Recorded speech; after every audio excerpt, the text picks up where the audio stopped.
శ్రీలంకలో ఏం జరిగింది, పాకిస్తాన్‌లో ఏం జరిగింది, బంగ్లాదేశ్‌లో ఏం జరిగింది, అదే ప్రయత్నాలు ఇండియాలో కూడా జరిగినాయి. శ్రీలంకలో ఆ ప్రెసిడెంట్ మీదన, వాళ్ళ మీదన అవినీతి ఆరోపణలతో ప్రారంభమై అంటే అక్కడ వ్యవసాయానికి సంబంధించి కొన్ని సంస్కరణలు చేశారు.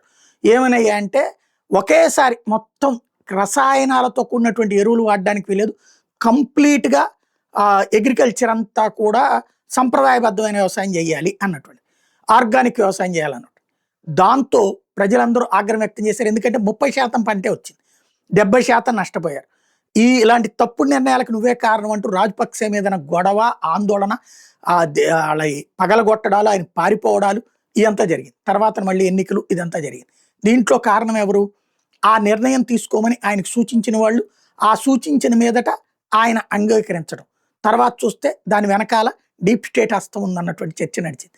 అట్లాగే పాకిస్తాన్లో ఇమ్రాన్ ఖాన్ అనేటటువంటి వ్యక్తి అమెరికాను పక్కన పెట్టి చైనాతో రిలేషన్ మెయింటైన్ చేస్తూ క్రమంగా అక్కడ ఉన్నటువంటి సహజ వనరుల నిల్వలు చైనాకి ఇచ్చే ప్రయత్నం చేస్తుండేటప్పటికీ అమెరికాకి సంబంధించి డీప్ స్టేట్ ఇమ్రాన్ ఖాన్ని దించిపిచ్చి షాబాజ్ షరీఫ్ని తీసుకొచ్చింది. ఎవరి ద్వారా అయితే ఇప్పుడు అతని చివరికి ఎన్నికల్లో పోటీ చేయకుండా చేయడం ద్వారా గేమ్ నడిపింది. ఆసిఫ్ మునీర్ని అదుపులో పెట్టుకుంది. ఆ కుట్రకి కారణం ఎవరు? ప్రజల చేత ఎన్నికైన వాళ్ళు, అక్కడ రాజపక్సే అయినా, ఇక్కడ ఇమ్రాన్ ఖాన్ అయినా. ఆ కుట్ర చేసింది ఎవరు? Deep state. అట్లాగే బంగ్లాదేశ్లో హసీనా, అక్కడ కోర్టు ఇచ్చినటువంటి తీర్పు ఏమని, బంగ్లాదేశ్ లో ఏదైతే యుద్ధం జరిగి ఆ రోజున బంగ్లాదేశ్ ఏర్పడిన నాడు చనిపోయినటువంటి వాళ్ళకి ఆ రోజున స్వతంత్ర సమరయోధుల కింద కోటా ఉండేది. వాళ్ళ పిల్లలకు కూడా స్వతంత్ర సమరయోధుల పిల్లల కోటా కింద ఉద్యోగాలు ఇవ్వాలి అని ఆదేశించింది. దానికి హసీనా ప్రభుత్వం అంగీకరించలేదు. దానికి సుప్రీంకోర్టు డివిజన్ బెంచ్ ఆదేశాలు ఇచ్చింది. ఆ ఆదేశాలను అమలు చెయ్యను అంటూ రివిజన్కి వెళ్తానని ఒక పక్కన ఆమె చెప్తుండగానే ఆమె మీదకి వెళ్ళిపోయారు. కోర్టు మీదకి పోలా, ఈమె మీదకి వెళ్ళిపోయారు. ఆమె చివరికి పారిపోయి రావాల్సి వచ్చింది. తీరా చూస్తే అక్కడ దాని వెనకాల ఉన్నది ఎవరు? యోనస్ నడిపించింది ఎవరు? Deep state. పోనీ ఇప్పుడు అక్కడ ఉన్నటువంటి సిస్టమ్స్ ఏమైనా ఉన్నాయా? లేదు. అలాంటి కుట్ర ఇప్పుడు నరేంద్ర మోడీ మీద. ఆ మధ్యన రైతుల పేరుతో చేశారు, ఆ మధ్యన ఖలిస్తానీల పేరుతో చేశారు, ఇప్పుడు యూజీసీ పేరుతో జరుగుతుంది. యూజీసీలో పెట్టినటువంటి నిబంధన రోహిత్ వేముల చట్టాన్ని అమలు చేసేటటువంటి కార్యక్రమం. అందులో ఉన్నటువంటి పాయింట్ ఏంటి?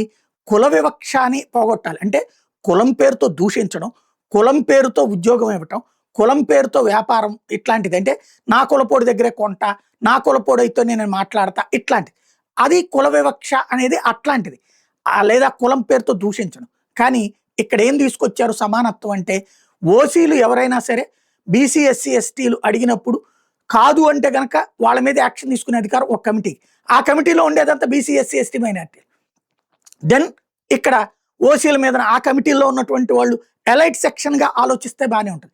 కానీ వాళ్ళు చివరికి ఒక అమ్మాయిని ఎస్సీ అబ్బాయి లవ్ చేశానంటే అమ్మాయి రిజెక్ట్ చేస్తే అమ్మాయికి 50,000 పెనాల్టీ కట్టించినటువంటి పరిస్థితి. ఇట్లాంటి యూనివర్సిటీలో జరుగుతున్నాయి. అసలు యూనివర్సిటీల్లో రాజకీయాలు జోరిపోయి ఎప్పుడో తయారైపోయింది. జేఎన్యూలతో చూస్తున్నాం.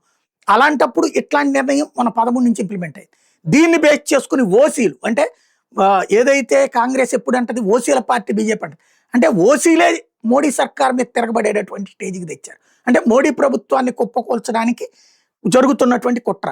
మరి దీన్ని తట్టుకోగలుగుతాడా లేదా చూడాల్సి ఉంది.